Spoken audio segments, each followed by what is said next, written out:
magandang araw. Okay lang naman na marinig kayo.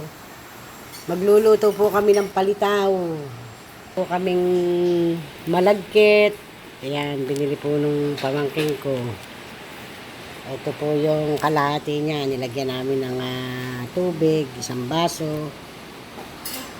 Binilog. Minasa na niya at binilog. Ayan. Malalaki po yan. Dalawa lang, busog na. Ito po yung ihahalo namin, linga, tsaka sesemon, tsaka asukal. Hindi na po kami bumili ng gumaan kasi umuulan, kaya wag na lang maggumaan. Kumukulo na po yung tubig, oh.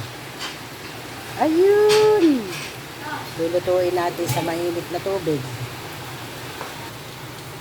Lulutuin. Palalambutin sa mainit na tubig. Kung may bago, yun yung luto na. Mga ilang minuto. Pag siya'y umibabaw, luto na yan. Maya ulit natin tingnan, mga kapatid. Si palitaw. O mga kapatid, lumutang na. Ibig sabihin, luto na yan. Ang palitaw ay lumutang na. Kaya ayan, sige po, kuha na. Luto na. Magawa ng... Ang dali lang pong gawain, mga kapatid, oh. Nililoko mo ako mali. Yan po, luto na yan. Napakadali lang po lutuin. Napakadali lang gumawa ng palitaw. Basta meron na tayong iniling na malagkit. Mga kapatid, titingnan po natin ulit. Sa tagulan, mga kapatid, ang aming palitaw. Nagagawa pa. Ang 1 kilo to, mga kapatid. Kalahati na ang siya. 600 grams. Bali, ang aming nagawa ngayon ay 1/4 lang. Ayan.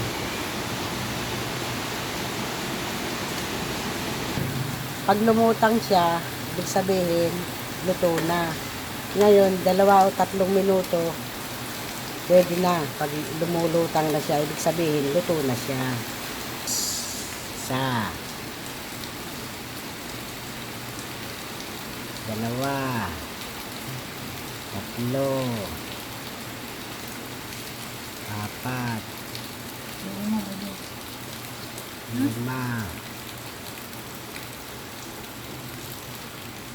Pati gagawa na po kami ng panglasa sa palitaw.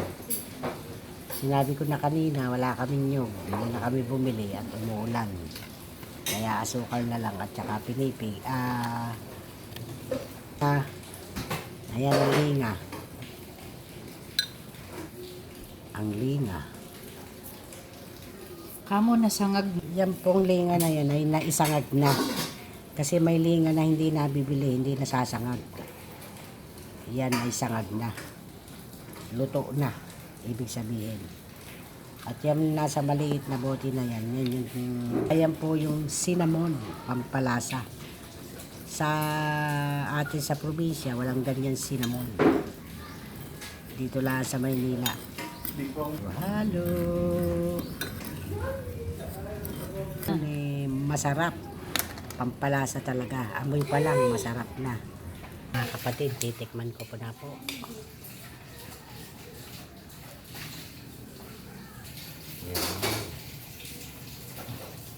Sarap niyan.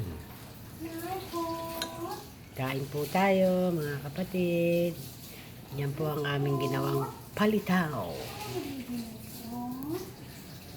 Marami pong salamat. Salamat sa panonood. Ayun. Bye po.